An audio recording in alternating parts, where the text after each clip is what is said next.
Hey guys, I hope you're having an awesome night, and I'm going to share with you more of my story as I continue to open up and share and be more and more vulnerable with you guys and be very much in alignment with the new version of myself who shares what other people need to hear so that I can show up for the people who need the messages that I'm here to give the world. So I didn't talk to my dad for almost 4 years. I used to have a lot of shame around that. I didn't want other people to know that. I wanted people to think that I still was in this picture perfect version of whatever life should look like. So I didn't want people to know a lot of different things about me. And definitely when I had a boyfriend, didn't want his family to know, they weren't really open to anything outside of societal norms. So felt really bad around their family and dinner time and Christmas time to be don't really have a relationship with my dad and stuff like that. It's awkward to say that to people who don't understand everyone's backstory and different things around that. So hello everyone popping on live. Hi Sarah and Laura and Sherry and Jesse and Derek and Nancy and Mike and Gordy and Steve and Robin. Hi, hope you guys are having an awesome night. And Daniel and Candace and Kathy and so many people are popping on. This is a good time to go live, I guess.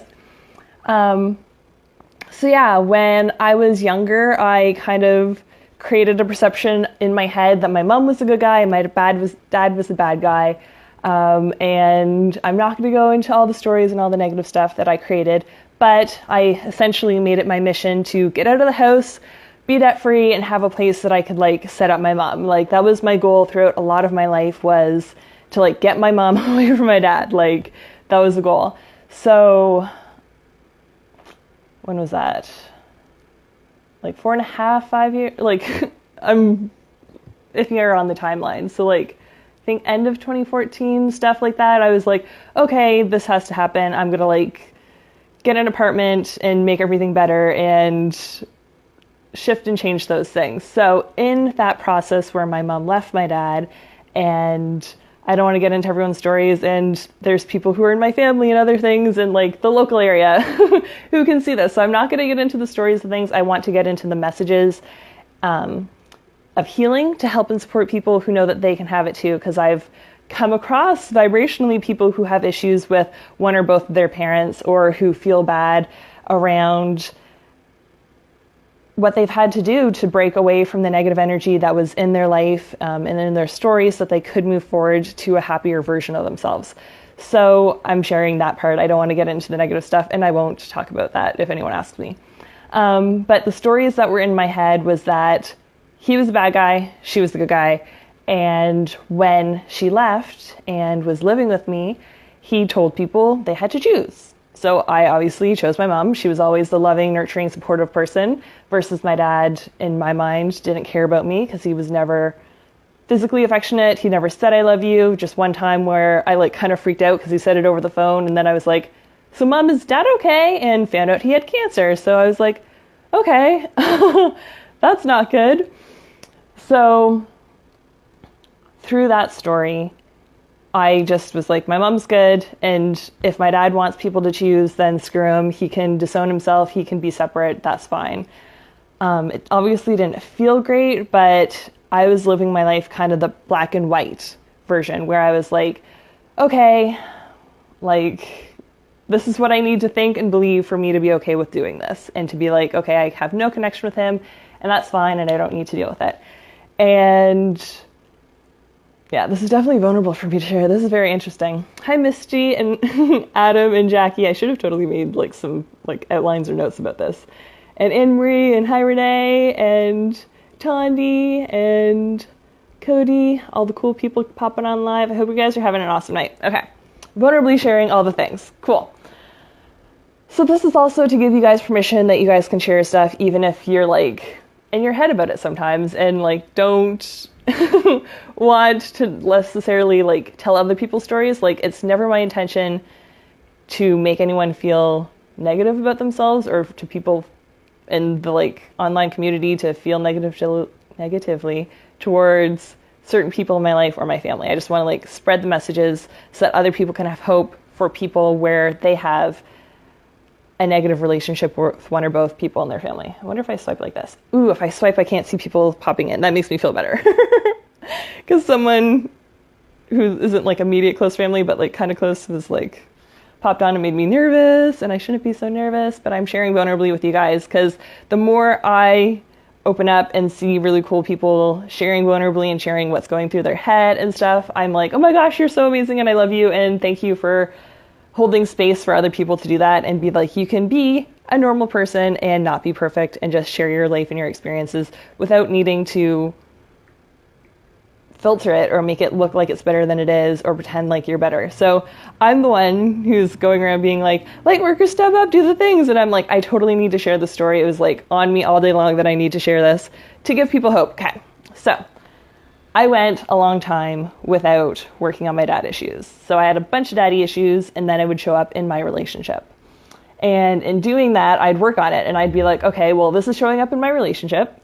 And then when did it happen first? So then I'd have to do digging and be like, okay, my dad did this. These were my perceptions around that. This is what happened. So with no one really having contact with him and not really knowing what was happening, like it was just separate. Like my brothers chose my mom too. So we didn't really know what was happening except some like rumors from being in a small town and stuff. So I was in a fear-based state around, well, what if he died? Because he was getting sick and he was doing things that were seeming like, oh my gosh, well, what if he is super sick and what if he is having all these cancers and dying and stuff like that?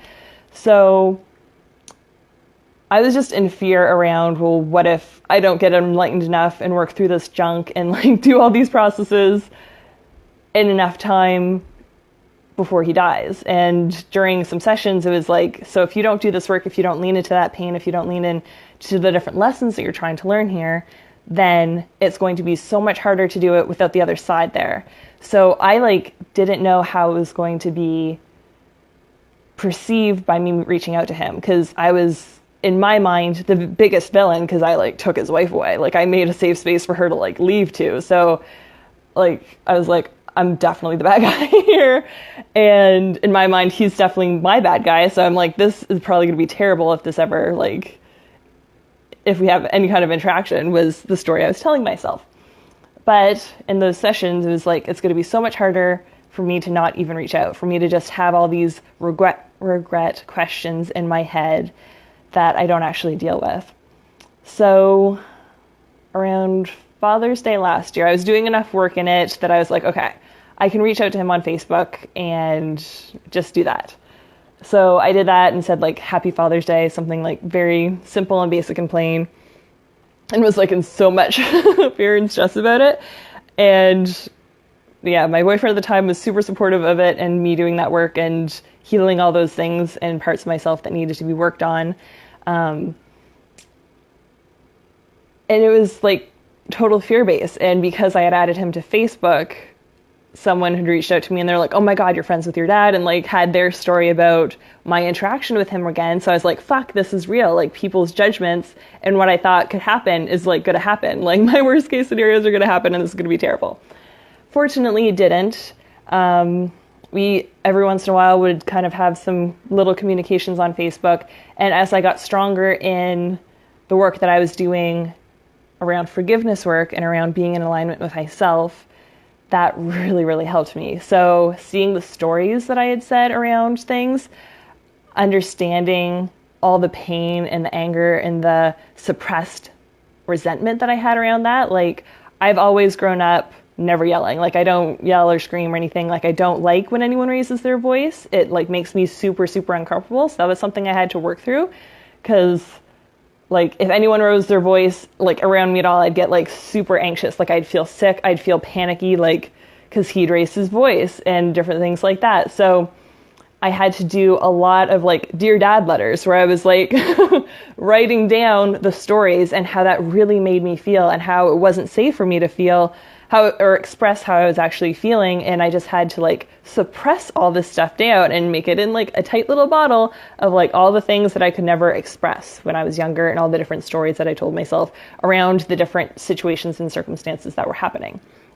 So I had to do a lot of forgiveness work around that. I had to do the work from Byron Katie, Loving What Is. I reread that book. That was very beneficial. And it was interesting to see all the different pieces I picked up from it the second time round. I read it at the very beginning of my spiritual awakening.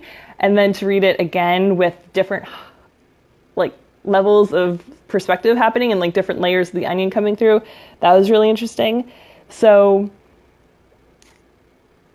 yeah, there's just so many ways I could go in a million directions. So in doing that work, I was feeling a lot better about it and started opening up to him on those Facebook messages around the old stories I had. And if anyone is a Tony Robbins fan and has just watched I'm Not Your Guru, it's on Netflix. The girl who started that, Tony has this saying, and it kept staying out of my head, being if you're going to blame them for the bad things, you have to blame them for all the fucking good things that they've done in your life too, was the central message of it. So I wrote a bunch of letters beforehand that I would never send and never want anyone to see about me just being all the things. But then to him, I wrote down actually the stories that I had said, and then why I'm so grateful for it. So all the stories, my perceptions of the story, why I thought he was the bad guy in my life, and why I thought he didn't love me while I thought all these things, and then said, but I'm so grateful for that because I'm able to have moved so much further in my life, to be so mature, to be at a space where I'm now holding that space for my clients. I was attracting clients who were dealing with issues with their dad as well, and I was able to support them through those processes because I had gone through the work and stuff myself. And I was just saying how incredibly grateful I am for everything. I'm a business owner at such a young age because I grew up fast, because around the age of 7, I decided I needed to be the adult in the family. I was going to be the family savior, and I was going to do this, and this, and this to make it all better. So I wrote down all the things that were the main pieces that I was this and this and this and this and this, and so nervous to hit send. But then he responded well back too. So all the negative situations that I had in my head of what if I reach out to him and he's fuck you, go die, or what if I reach out to him and blah blah blah, or what if I go to the other extreme and I reach out to him and I become a people pleaser with him and I relive that people pleaser tendency, being well, he's sick and dying, so I'm going to have to take care of him and throw away my life and the business that I'm launching and working on to go sit by his bedside and watch someone die, and everything in between. Literally, I had a million worst case scenarios that I had played out in my mind and gone over in sessions and done a bunch of work on. And it was the best case scenario because he had done work on himself. He had understood and gone to different things that helped and supported him so that he was able to understand his mental health things that were causing that misalignment between us, that we weren't communicating, that how I was perceiving and needing to be loved. If you've read the 5 love languages, I am all about physical touch, quality time, and words of affirmation. So those are my main ones, and he wasn't meeting any of those. He was giving gifts. So he would buy us a computer so we could play computer games, or we'd all have TVs in our rooms so we could all be entertained, which my mom wouldn't have done because my mom loved us in those 3 main ways, which is why it's probably my 3 main love languages. So that's why I always appreciated and valued her love and nurture, and I wasn't seeing that he was showing love through gift giving. So we were talking about all these misalignments, and it was literally the best case scenario. I remember having a session after that and being I didn't really account for the fact that he could have also gotten help and woken up and been supported and be interested in these things. And he was telling me, he's do you know that normal people have this many to this many thoughts in the run of a day? And people who have a ton of thoughts can get really anxious. And I was yeah. And he's do you know that the subconscious does this? And I'm yes. I'm I actually work through theta healing, which deals with the subconscious mind all the time. And it was just extraordinary to experience that, to be it was still definitely awkward and it still isn't perfect, and it's just way better than I could have ever imagined or hoped for when I thought about it. So this is interesting to tell my story without telling anyone else's immediate family story or their perceptions on it. This is very interesting. Anyway, I'm learning and growing as I figure this out. I've loved the work of Glennon Doyle Melton. She has really great books, and I've when I found out about her, I was just in love with her and watched every interview of hers possible. And she had mentioned something about how with one of her family dynamics, she was like, I wonder if maybe I shouldn't have said their piece, because then it created extra resistance, and maybe that shouldn't have been there, and maybe there could have been a better way that she said that. So that's one thing that I've been very, very mindful of throughout my entire journey, is to not tell other people's part of it. But that's been a thing for me, not shining my light fully and showing up for you guys and spreading my messages, because I'm like, how do I disjointedly explain the story without my perceived judgments from the other people who were close to me in my family? He didn't even go to my brother's wedding. There's big disownment, essentially, in the family. My grandpa disowned one of his daughters. My dad disowned us. It was, a bunch of grossness and energy around there is no unconditional love. If you fuck up, you can just be out. A ton of stuff I've had to work on and move through and do the forgiveness work on. So some people have, especially from my video yesterday, were like, okay, well, if you're in the beginning stages, how do you get away from the negative people? Sometimes you need to create boundaries. Sometimes you need to be like, this is really toxic or abusive or traumatizing for me to be around. I can't live in this energy, and you need to separate yourself from it. You need to create very clear, very stern boundaries. That could be one end of the spectrum. Another one could just be speaking out more and being like, when you tell me I'm not good enough to do that, or I need to look thinner or go to the gym or do this or that, I feel really bad. You can say those assertive statements I feel really unloved and that I'm not good enough, when you say you should go to the gym so that you can lose a couple pounds or something like that. You can explain it in a way to create healthy boundaries with people as well. So I could go on and on about boundaries too. I also have a webinar that I did where I did a section about boundaries, and that's on YouTube for free if you ever want to go on YouTube and find that, or I could send you the link if you're really interested. So yeah, that was what I had to do, and I used to have a lot of shame around it. I didn't want it to be out in the open that McPhees sometimes disown each other, and that was a big thing, especially growing up in a small town. I had a bunch of negative stuff around people knowing each other's business and having to be quiet around my story because it might offend someone. And it's not ever my intention to offend anyone or cause any kind of negative energy or drama. I just really want to share it with people because it's coming into my awareness again that people are having difficulty with that, being I haven't talked to this person in my life, or I have this person that I feel I should leave, but if I left them, then all these stories would play out and all these different things. So I just wanted to share the message that if you have someone that you are currently just in a really negative, toxic relationship, especially if it's abusive, that you can totally leave it. It's safe to leave it. I definitely recommend that you get the support of someone so that you can have someone that you can express this with, and a healer or a counselor or someone that you really resonate with that supports you through that time. That was amazing for me to have all kinds of support in my life when I was doing these different things. So I really recommend doing that, but to just know that it's okay to let go of those people, and that just because you're letting go of them for a period of time doesn't necessarily mean that it has to be forever.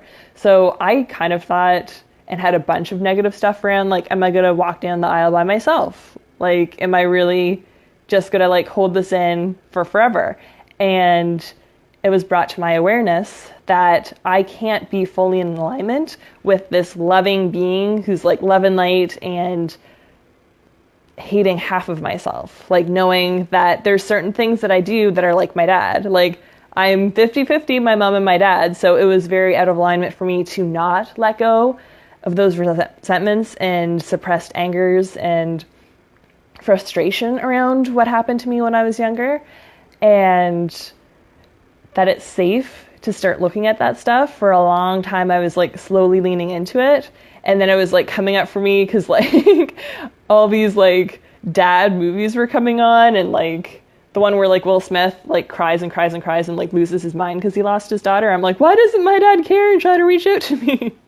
Was like a big thing happening. And like I used to really like kind of like Taken, like the roles where something happened to the daughter and the dad was like, fuck no, I'm gonna like stand up and like kill all the bad people because I love my daughter and I would do anything for her. Like those kind of movies were coming into my awareness, and I'm like, okay, I'm like, there's things for me to heal around my dad here.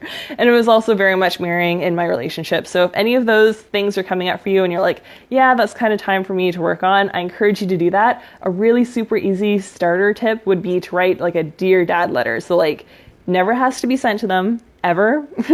I actually would really recommend that the first couple drafts never see anyone else's light of day, but you can work on it and like lean into the emotions. So I've had some clients who work on it and they're like, they did this and they did this and they did this and they did this. And I asked them how they felt about it and they're like, yeah, I just wrote it.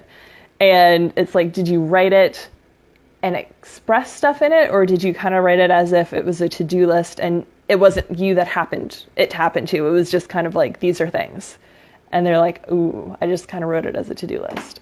So I encourage you to lean into the emotions when it comes up and to know that it's safe to cry.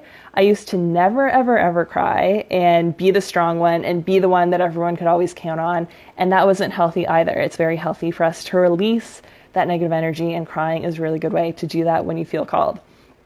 And there's a lot of sad movies. If you're like, I need some support in doing that, like watch some sad movies. That'll help you like release as well. So if you want to do that and you're like, I don't want anyone else to like feel like I'm weird and like I don't want my husband to judge me, then put on a sad movie. Like P.S. I Love You is pretty sad. Or just like ask for your partner's support in it. I was really, really fortunate and blessed to have friends and a partner who was really supportive while I was going through the process. I've encouraged clients, especially if they have partners, to let them know that they're working through this, and that they're working through this not just for themselves, but for the betterment of the relationship, because it does affect the relationship, even if you don't really want to like admit that to yourself. So if you tell your partner, like, I'm going to be doing this work, it could get intense for me. I could start like sobbing around this stuff. Like, I need to release this stuff so that it doesn't blow up in our faces over here. So I'm not like freaking out about random things because it's triggering my daddy issues from when I was younger that I haven't worked on yet. And there's just like open wounds here that if you like vaguely blow on, it'll like, so it's important to let them know, at least if they are very supportive, let them know what you need. So you could be like, maybe I need some space when I'm writing it. Maybe I want like some cuddle time and extra affection and love after. Maybe you want to just do a lot of self-care. I love self-care, and I always tell my people to do self-care when they're doing this. So if you need to fill up your cup before you even start it, because it's just like this thing that you want to procrastinate on forever, do some self-care before, do what you need to do, have a bath after, take care of yourself so that you're not completely depleting your energy during this process either. So those are some like basic tips on beginning that forgiveness work. I'm also doing and feeling super strongly called to forgiveness work in general. So this Friday, I'm doing a forgiveness workshop for 5 ladies total. I want to hold the space for an intimate group to move through this process to really ensure that everyone's as supported as they can be in a group setting, and making sure that they're understanding the different parts of the process and why they should do it, and doing clearings throughout so that we're clearing that energy that's in our body, because we do suppress energy in different parts of our body. And we're going to do healing work on that. So I'll definitely be doing theta healing downloads to support you through that process so that you can have the most loving, easy, and graceful process that you can during that. And then some people who've seen that I'm doing a workshop, I'm also doing one-on-one. So if you don't feel comfortable with sharing anything, even in a small intimate setting, you can also reach out to me and we can do some one-on-one work around that so that you can get to a place where you do feel that lightness, that freedom. Because like, we're putting all this stuff on our own shoulders. Like, it's hard to notice it if you're not already noticing like dis-ease in your life, or like big fights or arguments, or like you're acting crazy sometimes and you're like acting way out of proportion to like what happened. You're just being triggered by things. It's when you're in that space, you definitely are being called to do forgiveness work. So be open to whatever forgiveness work is like showing you the signs, whatever the universe is like being like, maybe you should do this forgiveness meditation. Maybe you should like see your healer again. Maybe you should like do the workshop, like whatever is calling to you. I really recommend, if you're experiencing that, at the forefront to definitely do that. But it's hard to express the amount of freedom and lightness and joy and happiness I had on the other side of doing all that work, because I didn't realize how much pain, that anger and built up resentment and all the stuff that I'd suppressed down, how much that was really hurting me. So if you're familiar with Louise Hay's book, You Can Heal Your Life, like there's very strong spiritual connections with what's emotionally happening to you and what's physically happening in your body. So if it is coming up in a dis-ease in your life, definitely take care of it. I don't want you guys to get sicker. I don't want you to get sick to begin with. I want you to heal in whatever way that you're feeling called to. So I really strongly encourage you to do that. And if the workshop or the one-on-one session is calling to you, let me know. Then I'll say hi to the other people now that I'm done my story and better about it. Laura, you go, girl. Thank you. Hi, Katie. You only had one dad. My dad was gone 25 years. Oh, this is like they're all popping in at the same time. Hi, Kathy. And the person who said namaste, hi. They're like all popping in at the same time, and I can't. Okay, there, it's letting me scroll now. And thank you everyone for listening. I appreciate all the people who are still alive, and I hope that it's resonating with you. If you want to share any of your story with me in the comments or in a private message, I definitely love when showing up for you guys is resonating, because I'm doing it because I am being so strongly pulled to the people who need this in their life. Like, it's something that's so strong I can't ignore it. I'm like, all day long, I'm like, okay, I'm making this message tonight. I'm like, I have stuff that I need to do, but I'm making this message tonight. Okay, there's letting me see more. So Wanda, you only have one dad. My dad has been gone 25 years, and I would get anything to have him back. My boyfriend's son does not talk to his dad, and that is very cruel. Someday he will be very sorry. Please go and see your dad. Okay, so Wanda, I hope that you stayed for the whole thing. I have mended that relationship. That was the point of the live, to be like, I had a negative relationship where he was the bad guy, was disowned, didn't talk to him for almost 4 years. And then I met him for coffee and had really amazing experience. And now we talk on Facebook regularly and meet for coffee. And he has totally stepped up. He's like understood the things in my messages that I say to him. And I'm like, this is what I need. So then he's like, well, can I hug you? Are you feeling okay if I hug you? And like, it's been extraordinary to reconnect with him and heal a lot of that relationship. So it's not perfect. Nothing's perfect in this world, but it's extraordinary, especially compared to the worst case scenarios I was thinking in my head.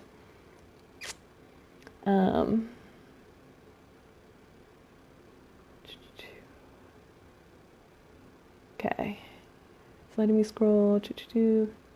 Hi, Lisa and Sue and Patricia and Linda and Brian and Jose and Rocky and Rose and Leslie and Wanda and Shelly and Kathy and Pamela and Jamie. I hope, there's even more.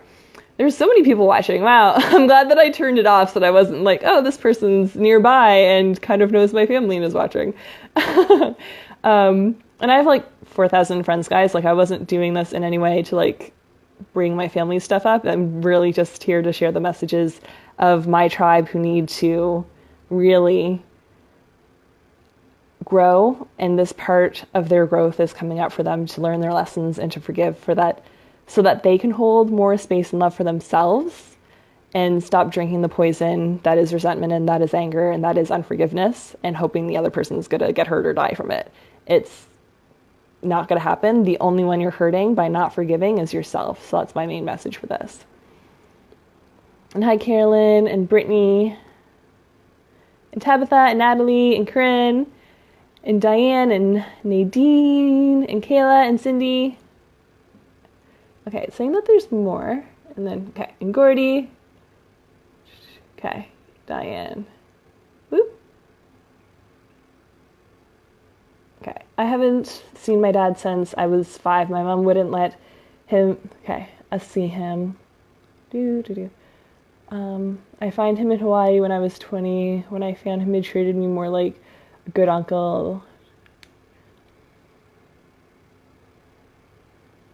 Oh, that's terrible that he died and then you weren't able to talk to him. I'm sorry to hear that.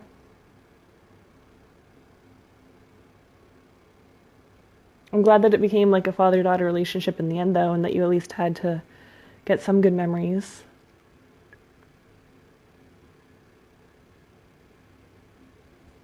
So yeah, I'm sending you love and healing energy around that. I'm sorry to hear that he passed. Okay, I think I'm getting towards the bottom. And hi, Sandra and Jennifer and Natalie.